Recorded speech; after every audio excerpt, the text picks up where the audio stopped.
Во время предвыборной кампании мы сталкиваемся с огромным потоком информации, у которой есть четкая цель – убедить нас голосовать или не голосовать за определенного кандидата или партию.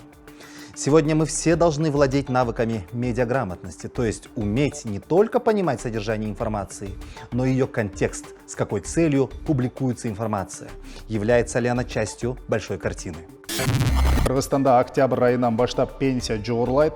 Мынакей октябрь айынын биринен тарта жалпы республика аймагындагы пенсионерлердин пенсиясы жогорулайт деген жакшы жаңылык чыкты. 1 октябрдан баштап кошулат деп атат. Ушул кошулса бир топ эле пенсионерлерге абдан жакшы жөлөлгө болот эле. К примеру, если вы слышите в новостях, что правительство намерено повысить пенсии, то это повод призадуматься. Само по себе повышение пенсии – это положительная новость для пожилых людей. Но когда это объявление происходит за несколько недель до выборов, то это выглядит как попытка властей заручиться поддержкой пенсионеров.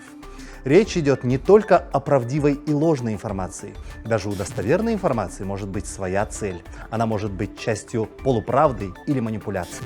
К примеру, в контролируемом государственном СМИ может выходить множество материалов, которые восхваляют работу правительства или экономическую ситуацию в стране. Рустум Рыскулова из Иссык-Кульской области открыла мясокомбинат. После 5 лет простоя предприятие вновь начало производство спирта. Общественный совет МВД внес весомый вклад в поддержку органов внутренних дел во время пандемии, и по данным Нацстаткома индекс доверия населения к милиции повысился. Но положительные новости на общественном канале не обязательно означают, что правительство делает свою работу хорошо. Медиа могут быть предвзяты, тем более в предвыборный период. Они могут акцентировать позитивные информационные поводы и замалчивать негативные. Причем так поступает не только общественные СМИ. Частные медиа тоже могут выступать в поддержку позиции своего руководства. Бүгін элдин ишенимин пайдаланып манипуляция жасаган бир видео материал тууралуу так туура маалымат айтып берем.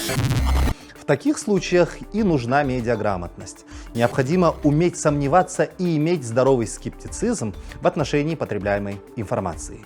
В особенности политической, в особенности предвыборный период. Кроме того, важно научиться отделять факты от нашего эмоционального отношения к фактам. Потому что часто лгут не только СМИ и политики, но и мы самим себе. Ведь существует не только правда и ложь, но еще и полуправда. А еще бывает так называемая постправда. Постправда в 2016 году по версии Оксфордского словаря стала словом года. Постправда – это культура, в которой факты не столь значительны, как эмоции.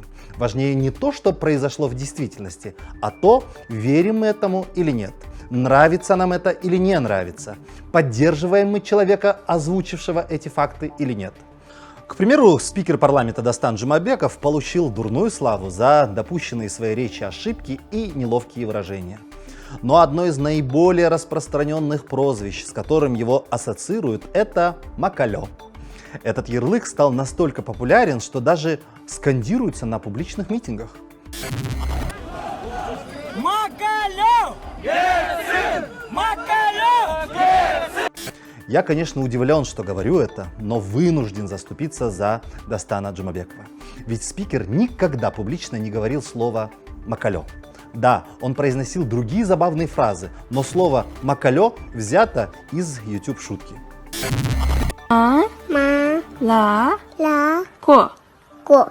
Молоко. Макалё.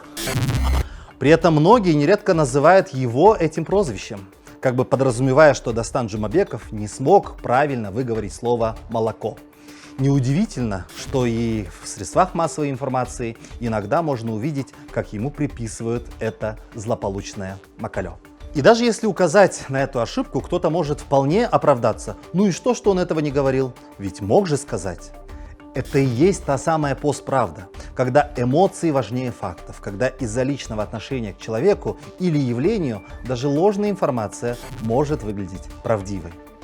Поэтому сейчас на нас возложена тяжелая задача – ежедневно получать огромный поток информации и при этом определять степень ее важности, правдивости и сбалансированности.